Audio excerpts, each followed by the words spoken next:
Kembali lagi bersama saya Galih Atrapurna. Pada video kali ini saya akan membahas persoalan matematika mengenai himpunan kelas 7 SMP ya. Oke, langsung saja kita ke nomor 17 karena ini adalah lanjutan dari video-video sebelumnya. Langsung saja, di sini diberikan ya persoalan ada 35 siswa gemar bermain basket, 23 siswa gemar bermain voli. Kemudian adalah 9 siswa gemar bermain kedua cabang olahraga tersebut dan 7 siswa tidak menyukai keduanya. Jumlah siswa dalam kelompok tersebut adalah. Oke, kita bisa gunakan diagram Venn ya supaya lebih mempermudah. Kayak gini. Misalkan ini tuh apa ya? Bentar. Jadi kita tuh punya, jadi saya tidak terlalu formal ya dalam menuliskan diagram Venn-nya. Jadi di dalam persegi ini tuh ada sekelompok atau totalnya gitu. Total kelompok siswa gitu. Nah, di dalam sini tuh ada 35 siswa yang gemar bermain basket. Jadi di sini misalkan ini 35. Ini yang basket kita tandain B aja. Kemudian nah, ada 23 siswa gemar bermain voli, 23 di sini voli. Kemudian ada 9 siswa gemar keduanya gitu ya. Di sini 9 siswa gemar keduanya. Di sini 9. Keduanya yang di tengah itu. Terus yang tidak menyukai keduanya itu ada 7 ya, 7 orang yang di luar. Nah, caranya adalah karena di sini kan di dalam persegi ini segi 4 ini itu total ya. Maka kita bisa tuliskan sebagai total aja lah biar lebih mudah dipahami. Total sama dengan ada 35 siswa sama 23 siswa yang gemar basket aja sama gemar voli aja. Maka kita tuliskan totalnya. Karena ada yang gemar keduanya, maka supaya si yang gemar keduanya ini enggak ngulang di kedua tempat ya, di si basket dan si voli, maka kita kurangi total dari ini dikurangi dengan yang menyukai keduanya. Kemudian karena ada siswa yang tidak menyukai kedua olahraga tersebut, kita tambahin 7 ya. Karena sini tuh enggak suka keduanya. Maka kita tinggal hitung aja. Maka 58 kurangi 9 tambah 7. Ini nanti jadi 49 tambah 7. Hasilnya adalah hasilnya adalah 56. Jadi total dari siswa dalam kelompok tersebut adalah 56 orang ya. Berarti jawaban yang benar adalah yang B. Kayak gitu. Oke, sekarang kita lanjut ke soal selanjutnya ya. Kita hapus dulu yang ini. Yang tadi. Kita lanjutkan ke persoalan selanjutnya. Nah, ini. Tuliskan masing-masing 3 contoh himpunan dan bukan himpunan. Nah, di sini saya akan memberikan satu contoh saja ya. Jadi himpunan itu dapat didefinisikan sebagai sekelompok objek atau sekumpulan objek yang mempunyai definisi yang jelas. Oke, di sini saya akan mendefinisikan himpunan. Memberikan contoh himpunan menggunakan kata-kata aja ya. Misalkan himpunan Himpunan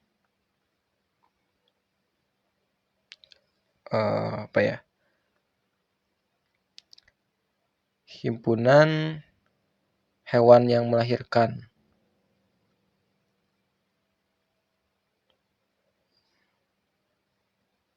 Hewan yang melahirkan.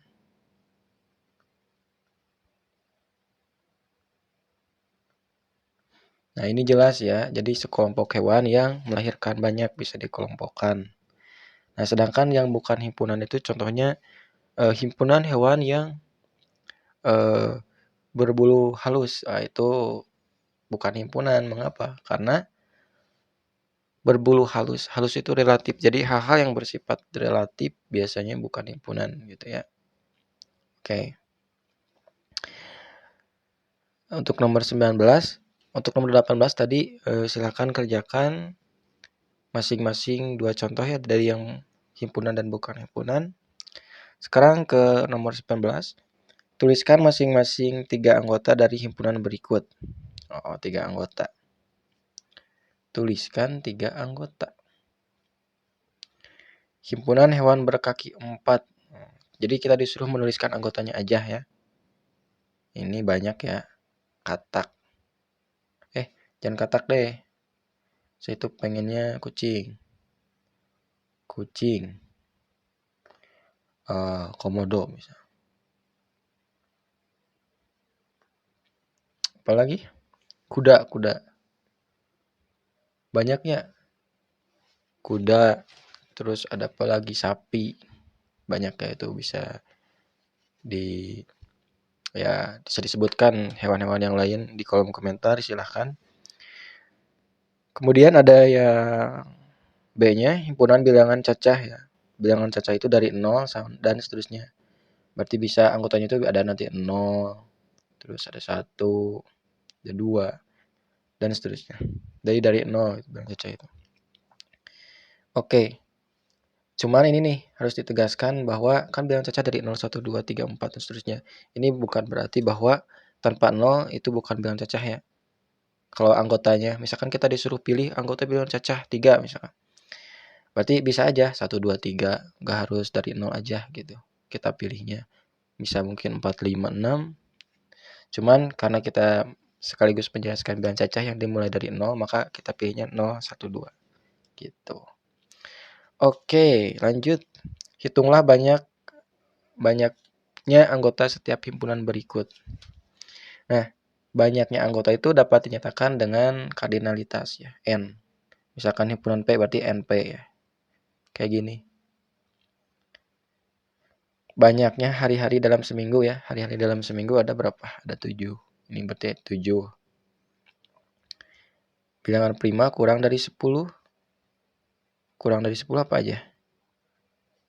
Ini NQ harusnya ya. Karena himpunan Q. Bilangan prima kurang dari 10 kita list dulu ya biar gampang.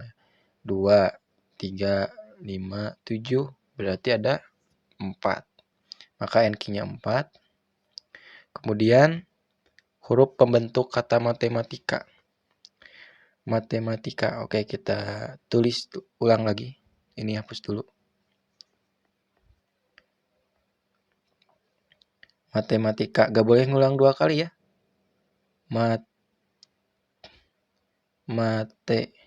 M-nya gak ditulis karena udah ada matematika. Berarti K-nya yang belum ada. Jadi ada berapa? 1, 2, 3, 4, 5, 6. Maka untuk yang NR, kardinalitas dari R adalah 6. Coba kita cek lagi, takut salah. 1, 2, 3, ini yang T 3, 4,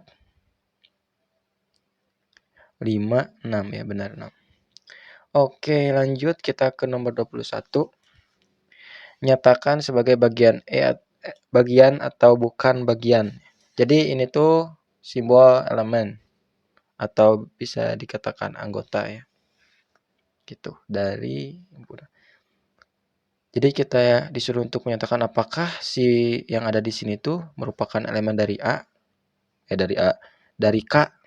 Oke, kita bisa mengerjakannya. Jadi ada himpunan K. Biasanya himpunan pakai huruf besar ya, tapi ini huruf kecil gak apa-apa lah. Ini dari soalnya di sana gitu. Oke, 1, 3, 5, 7, 8. Kita cek 1, oh berarti ini elemen. Masuk. Ini saya kurang bagus ya. Tapi, nah, kayak gini lah.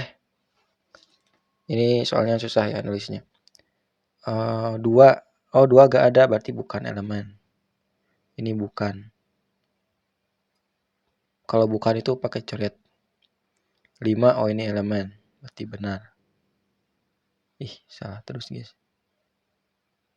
Ini benar. 7, 8, berarti ini 7 benar juga. Nah, ini 9 nggak ada ya, tadi kita sudah cek. Nah, gitu. Kurang lebih seperti itulah. Oke.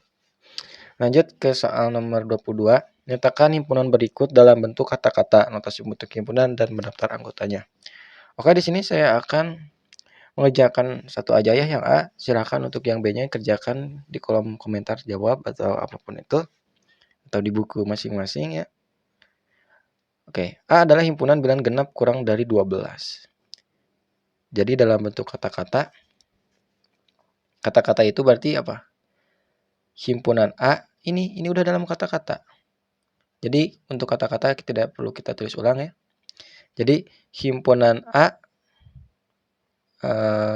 anggotanya adalah bilangan genap kurang dari 12. Itulah menggunakan kata-kata.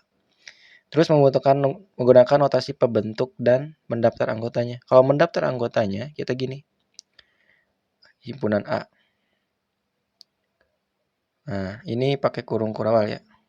Sorry, kurung kurawalnya kurang bagus. Nah, ini lumayan lah. Kurang dari 12 bilangan genap. Nah, kita list aja. Bilangan genap kurang dari 12.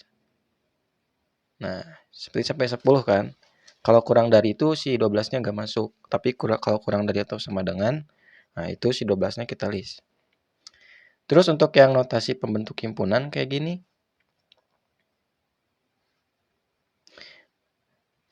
Nah, misalkan anggotanya itu X. Nah, si X itu tuh berarti apa? X kurang dari 12. Kita kasih keterangan. X anggota bilangan genap. Bilangan genap misalkan. Nah, kayak gini. Oke? Untuk sisanya, yang B itu silakan teman-teman kerjakan di kolom komentar ya. Tuliskan 2 contoh himpunan kosong. Nah, himpunan kosong itu himpunan yang nggak ada anggotanya ya, yang kayak gini. Jadi elemen di sini tuh kosong. Tuliskan 2 contoh. Nah, kenapa himpunan kosong itu masuk ke dalam himpunan, sedangkan kan di dalam himpunan itu definisinya adalah sekelompok objek yang terdefinisi secara jelas ya. Nah, himpunan itu bergantung kepada apa ya istilahnya, semestanya gitu. Kan ada himpunan semesta. Nah, kalau misalkan kita punya ya, contoh aja.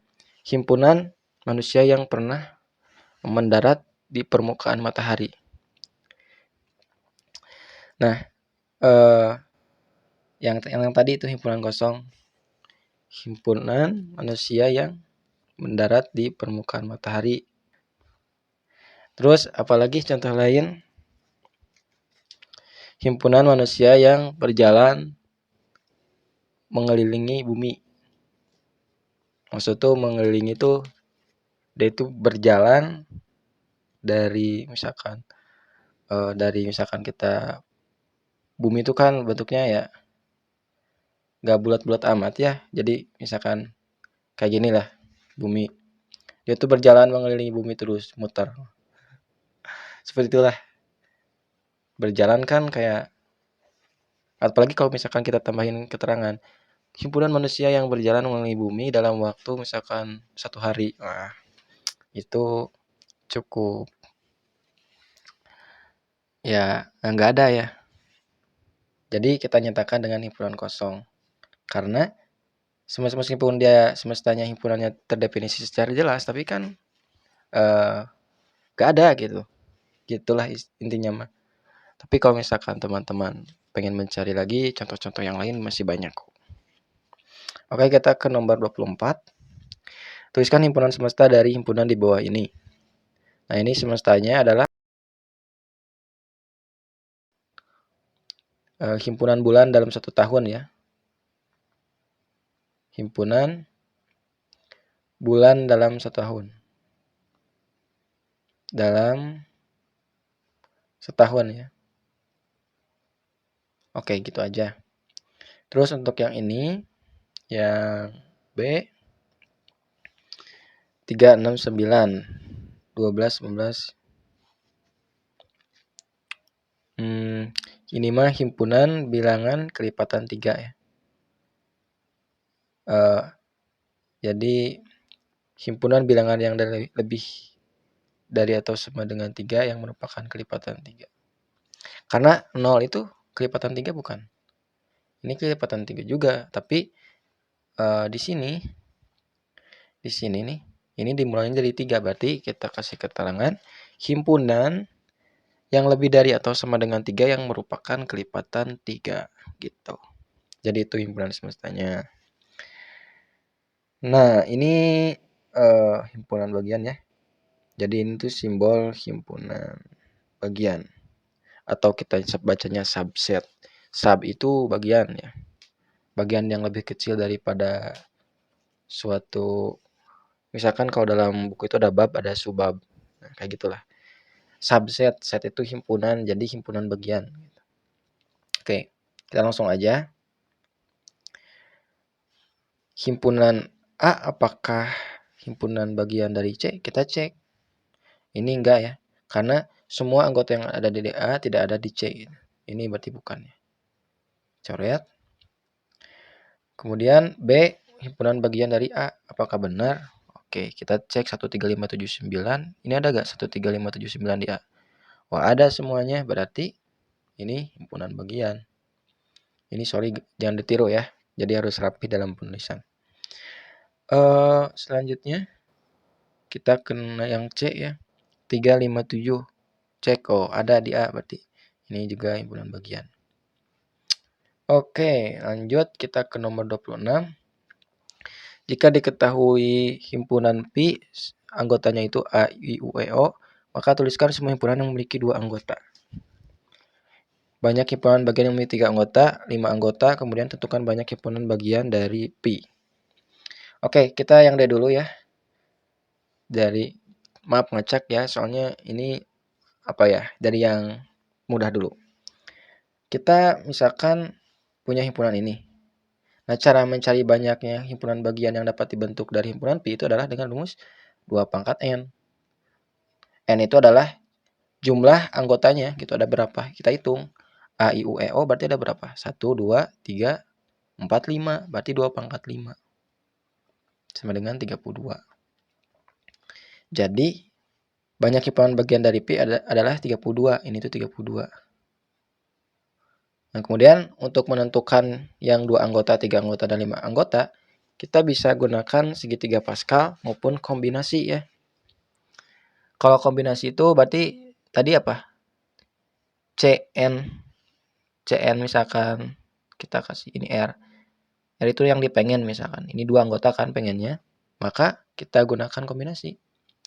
Berarti C 5, 2. 5 faktorial dibagi 3 faktorial. 3 faktorial itu 5 dikurangi 2 ya.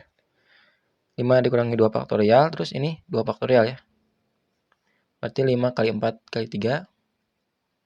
3 faktorial ini. Ini 3 faktorial, ini bisa coret. Ini 2 kali 1. Berarti ini apa? 2. Jadi ada 10 gitu. Jadi ada 10 yang dapat dibentuk. Nah, kemudian setelah itu kita bisa list anggotanya itu ada apa aja, harus 10 gitu. Oke. Nah, ada cara lain kita gunakan segitiga Pascal untuk menentukan berapa banyak anggota yang memiliki, berapa banyak himpunan bagian yang memiliki 2 anggota. Caranya itu gini. Nah, satu. Nah, kita hitung sampai 5 ya, karena di sini ada 5 anggota si himpunannya. Terdiri dari 5 gitu jumlah anggotanya. Ini salah, sorry. Ini harusnya 4 tadi. 4, 6, 4, 1, 1, 5, 10, 5, 5. Ini 10 ya. 10, 5, 1. Nah, ini udah ketemu 5 ya. Berarti udah. Kita tandain. Ini itu untuk yang 0. Bentar. Kita pakai warna ini ya. Biar. Nah, itu untuk yang 0 anggota atau himpunan kosong ya istilahnya. Ini untuk yang 1 anggota, 2 anggota, 3 anggota, 4 anggota, 5 anggota. Nah, jadi bisa langsung ini semuanya ketemu. Yang 2 anggota ada 10, kayak tadi sama ya. Yang 3 anggota juga ada 10, yang 4 anggota ada 5, yang 5 anggota ada 1. Yang 5 anggota itu apa? A, I, U, E, O gitu. Yang 3 anggota, 2 anggota silahkan list aja. Ada berapa banyak himpunan bagian yang dapat dibentuk oleh himpunan Pi gitu. Oke, itu saja pembahasan dari saya. Ditunggu ya untuk video selanjutnya, kita akan bahas mengenai himpunan juga, masih belum beres ini karena ada banyak soalnya. Oke. Sekian, terima kasih, mohon maaf banyak kekurangan. Semoga bermanfaat.